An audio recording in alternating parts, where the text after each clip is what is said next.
Which of the two Panthers could fight better? For fighting, 2 sets of high-tech battlesuits was invented. Why only one Panther survived in the end?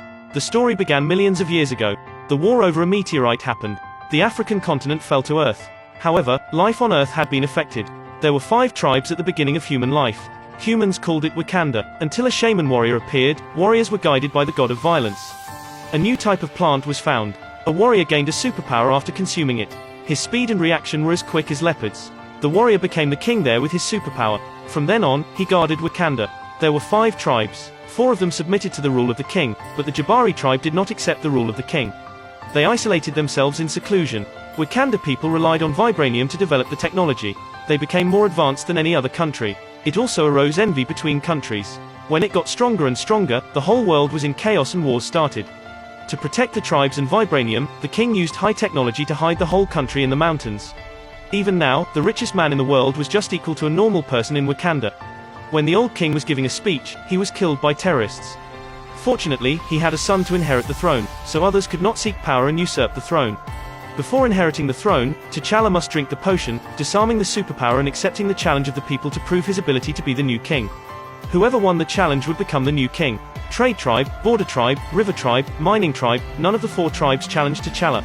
Just when everyone decided that T'Challa was the new king, Jabari tribe living in seclusion in the mountains suddenly appeared. They were unwilling to stay in the mountains all their lives, so M'Baku offered a challenge. He also put down his words, "I'm very strong. Follow him and you'll know the taste of losers. Yield to me if you please."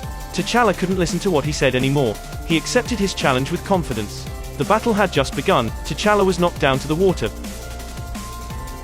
being the underdog. When the elders of the clan were about to announce the result of the battle, T'Challa reversed the situation, locking the opponent's neck and winning the challenge, becoming the new king. Wakanda forever. Wakanda forever. The first thing after inheriting the throne was to drink the potion and bury in cinnabar to restore superpower. Meanwhile, Wakanda's vibranium hammer was stolen by terrorists. Klaue made Wakanda a felon in this crime. King T'Challa, who was still seriously injured, wanted to bring Klaue to justice, doing what a king was supposed to. This black girl was not ordinary. Under 18, she was recognized as an inventor all over the world. The messenger used by the king was shielded in an instant. The Panther suit was made of new nanotechnology. It could not only store energy but also turn external forces into their own. These high technologies were made by Shuri, T'Challa's younger sister. The gold trafficking officially began. The location was in the underground casino in Macau. T'Challa's old friend, Ross, also got involved. In this transaction, strangely, Ross turned out to be the buyer of the deal. Klaue, who had been going undercover for more than 30 years, finally appeared and gave vibranium to Ross. Suddenly, Okoye appeared, attacking Klaue when he was still overwhelmed. The whole underground casino fell into chaos. When T'Challa stopped Klaue and was trying to arrest him, unexpectedly, Klaue's arm was transformed by vibranium, turning into a weapon. Klaue's arm was transformed by vibranium. Meanwhile, T'Challa put on his battlesuit and hurried to chase after Klaue. The chasing was intense. T'Challa turned Klaue's car over. With a backhand move, he held Klaue by his throat and sent him to the interrogation room. In the process of pressing questions, Klaue secretly told Ross Wakanda's secret. Suddenly, a loud explosion broke through the interrogation. Klaue was rescued by the terrorists in the fire attack. They dropped a grenade to destroy the evidence. T'Challa blocked the bomb with his body. Just as T'Challa was about to catch Klaue, another shot flew over from a few meters away.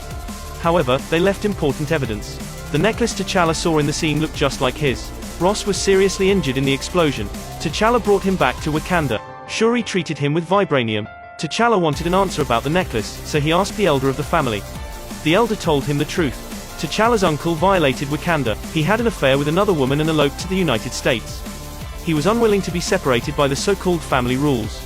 To changing this situation, he decided to break the clan rules. On the crime of theft, he had become a traitor to Wakanda.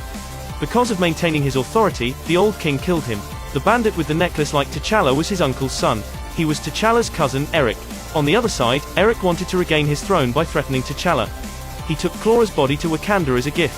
T'Challa's cousin appeared unexpectedly. Who did the throne belong to? Could T'Challa hold his throne? How good was this Panther? He fought against 1,000 troops on his own, defeating the whole army. Eric endured humiliation and waited until the moment of competing for the throne.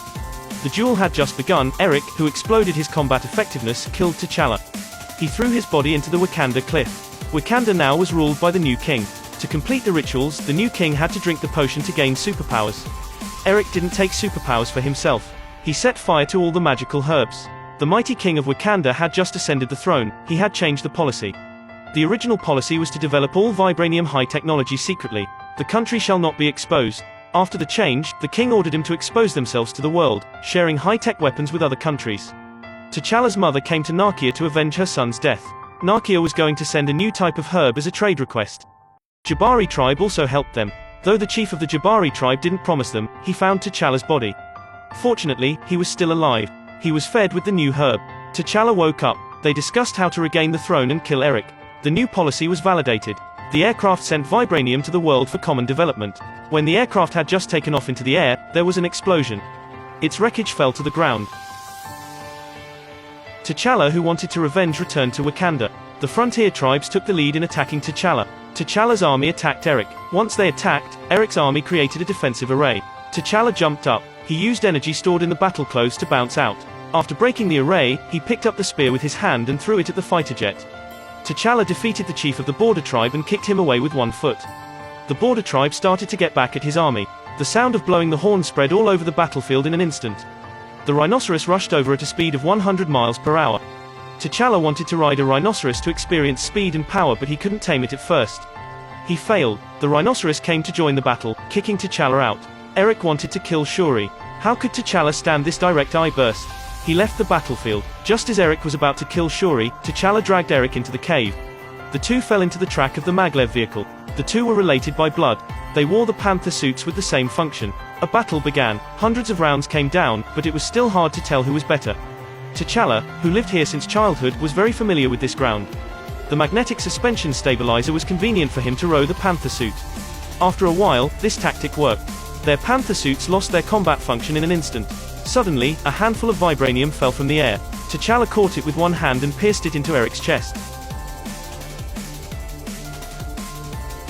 Eric put down his resentment. In the setting sun, he gave T'Challa his words, slowly taking the weapon out of his body, and died. After that, Eric came to all countries for common development. Could T'Challa lead his people to hold the rivers and mountains that Wakanda ancestors fought down?